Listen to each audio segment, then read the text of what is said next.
So in this segment, we're going to be talking about 5 years on. Isn't it about time we had something to show for Brexit? Now, in fairness, we only exited the EU the start of last year, really. So I think that's a slightly unfair thing to say. But he has a point. Brexit was voted on in 2016. It's been a while, and we have nothing to show for it apart from problems. He does state one Brexit benefit, which we're going to go through at the end of the article. It's a kind of benefit, really. If Boris Johnson was a chief executive of a major company, to be fair, Dido Harding was. Bad things happened.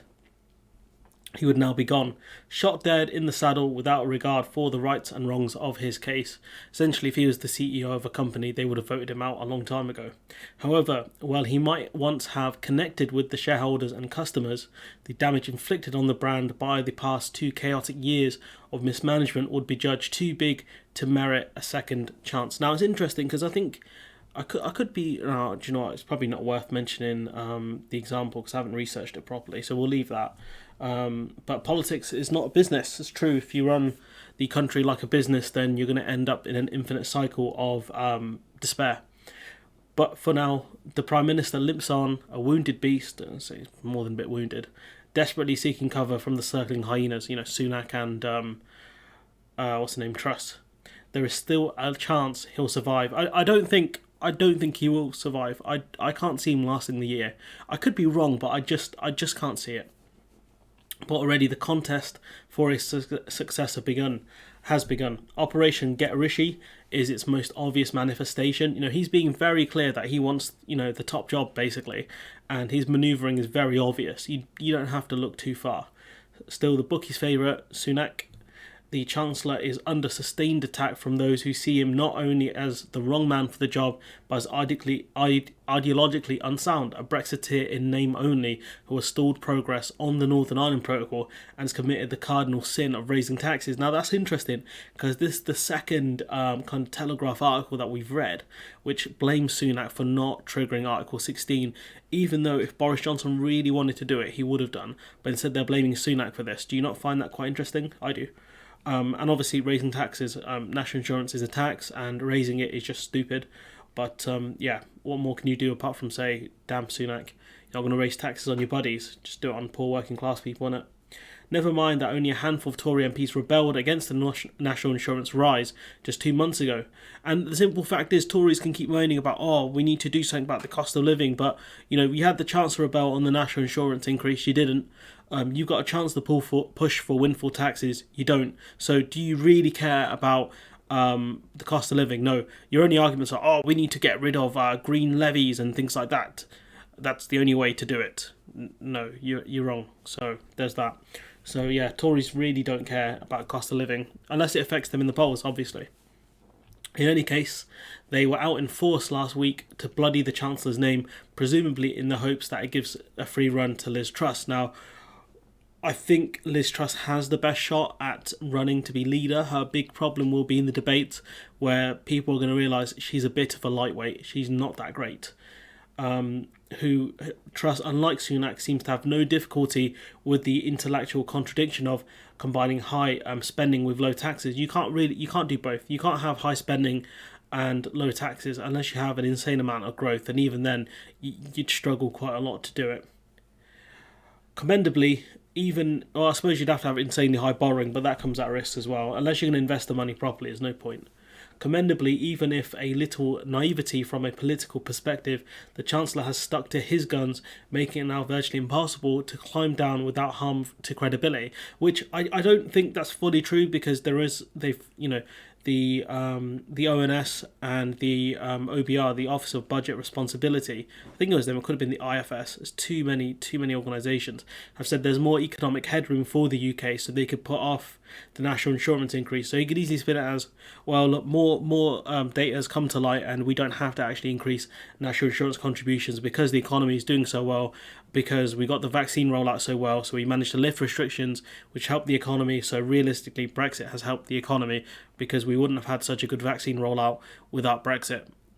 They should hire me, honestly. I could write their attack lines for them. So yeah, he can climb down from this. It's just may not work out as well as he wants it to.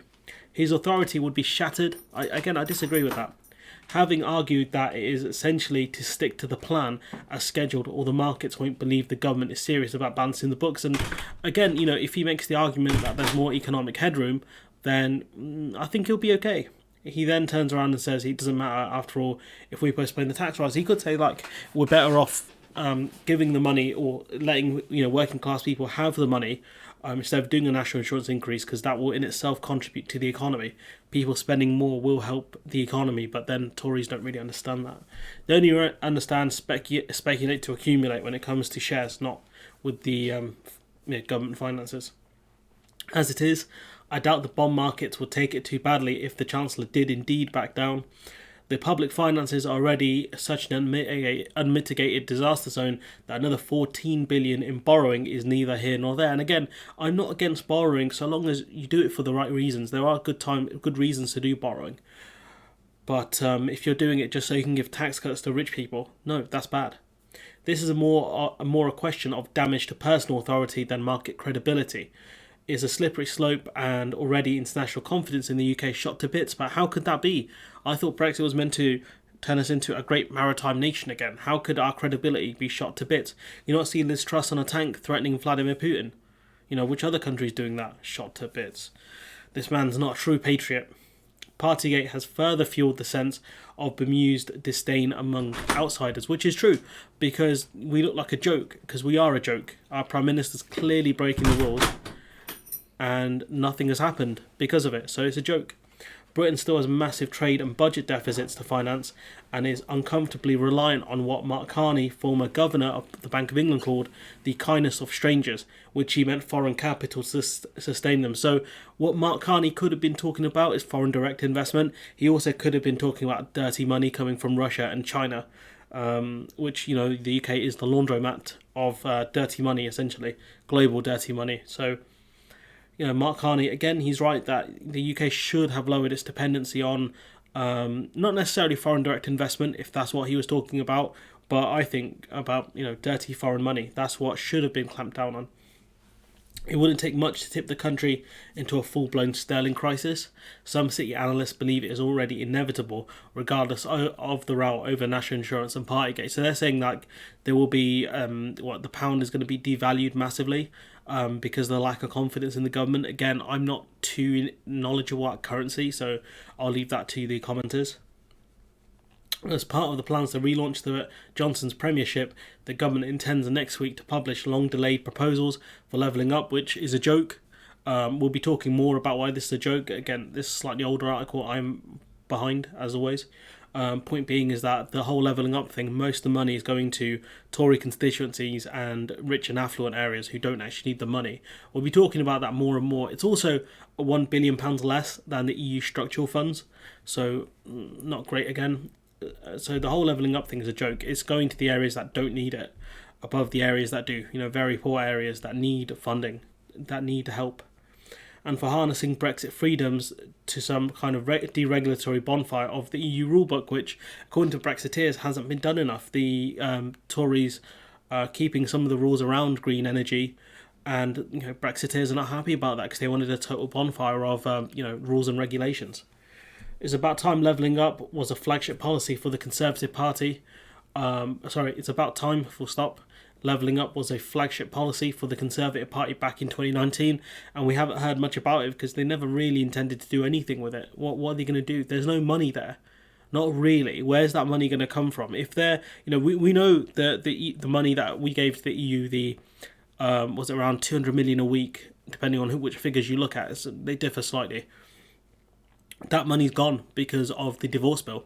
And even if that money did exist, right, the Brexiteers say that money's already gone to the NHS. That's what they've said. So this structural funds, this replacement for the structural funds, where's that going to come from? Because if it's borrowed money, then okay, but if it's through taxes, then we've lost more money. That's essentially what's happened here.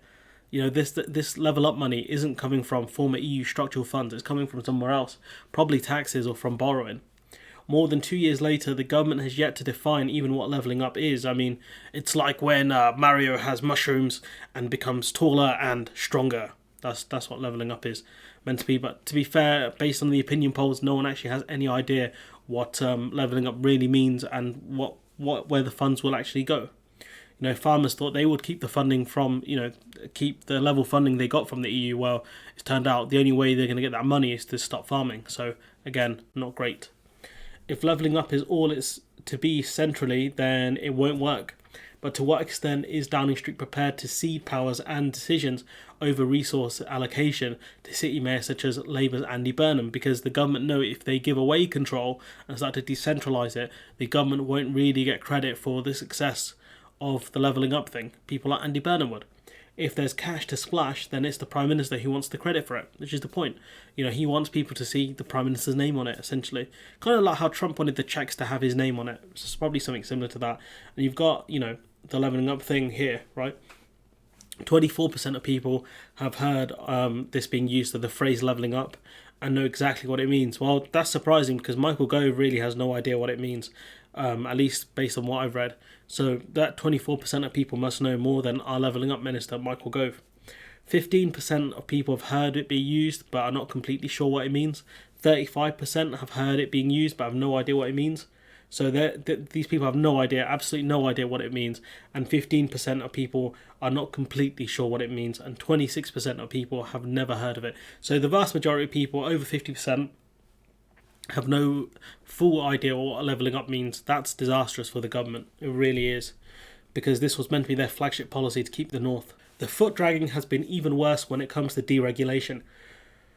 The pandemic does admittedly offer some excuse, but it almost beggars belief that more than 5 years after the referendum to leave the European Union, the government has yet to pull out anything on the table that can ambiguously be seen as a Brexit dividend. In fact, there are stories about Jacob Rees-Mogg asking Sun readers for help on areas we should deregulate. Do you remember Sajid Javid did a similar thing a few years ago? He was asking, I think it was callers or viewers or readers of a certain radio channel or newspaper or something to, give him ideas about where to deregulate, because these guys have no idea. Now the clowns are running the car. They have no idea what they're doing. Okay, so there's some success with the vaccine rollout, which, he says it's arguable. It's not true.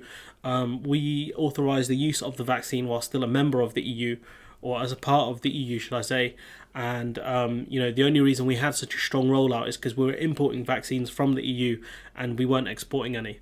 So that's why we had such a strong start. We just said, yeah, we'll take them off your hands. We ain't going to give you any, though. It hasn't saved the UK from a much greater hit to the economy. He's talking about the vaccine rollout. And the public finances from the pandemic than virtually anywhere else in Europe. In fact, we're doing worse than other European countries. They're going back to, I think some like Germany have hit pre-pandemic levels. We haven't. Gee, I wonder why. I'm really hoping that the deregulatory proposals amount to more than just the establishment of a new office for deregulation. I mean, in fairness, what does the author of this piece want in terms of deregulation? Does he want it just so the Brexiteers can finally say unambiguously, this is what Brexit has given us? Or is he waiting for actual deregulation because that's what he believes? A bit difficult to tell. He says, because there are genuinely a lot of ways in which Brexit freedoms can be used for the benefit of enterprise. He wants deregulation because he wants deregulation. He must like, getting rid of red tape and things that are designed to protect the public. So, he talks about freedoms that can be used for the benefit of enterprise and the economy. Like what? Tell us. Please. I'm waiting. But beyond pursuit of some obvious opportunities for smarter regulation on Solvency II. So I had to Google what Solvency II was. And Solvency II is a directive in the European Union law that codifies and harmonises EU insurance regulations. Primarily, this concerns the amount of capital that EU insurance companies must hold to reduce the risk of solvency. So if you've got an insurance company that, say, for example, insures a bank, for example, and something happens to that bank, their investment goes bad, they need the insurance company to pay out. If the insurance company doesn't have enough money to cover the bank, it causes a huge problem, because the bank will probably need a bailout. So essentially, what the EU have said is insurance companies have to have a certain amount of capital in order to stop any risk of insurance companies, essentially becoming insolvent and claiming bankruptcy in order to protect consumers and the companies they're insuring. That's my reading of Insolvency 2. If it's wrong or if there's more details, just feel free to comment it. But yeah, that's not happened. Great.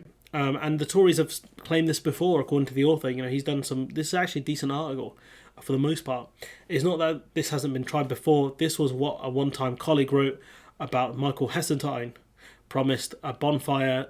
Michael Heseltine promised a bonfire of red tape nearly 30 years ago. Ironically, I believe, were we a member of the EU 30 years ago? Yeah, I think we were. Yeah. The government yesterday set about repairing its battered popular image by embarking on what it styled as the biggest purge of bureaucracy and red tape since World War II. So both these kind of not campaigns, the government saying, we're going to get rid of so much red tape. The centrepiece of the campaign to loosen the burden of legislation on businesses, widen consumer choice, and save industry billions of pounds in compliance costs is the Deregulation and Contracting Out Bill. Well, what did that do? That did a lot of good, didn't it? Well, I tried to Google it. It didn't seem like it did a lot, to be honest. It just kind of helped with outsourcing of contracts, which generally isn't a great idea. So, I'm going to take the author's word for it and just say probably didn't go well. And that the point being is that when governments promise big on deregulation, it doesn't deliver a lot. In fact, it'll probably cause more problems.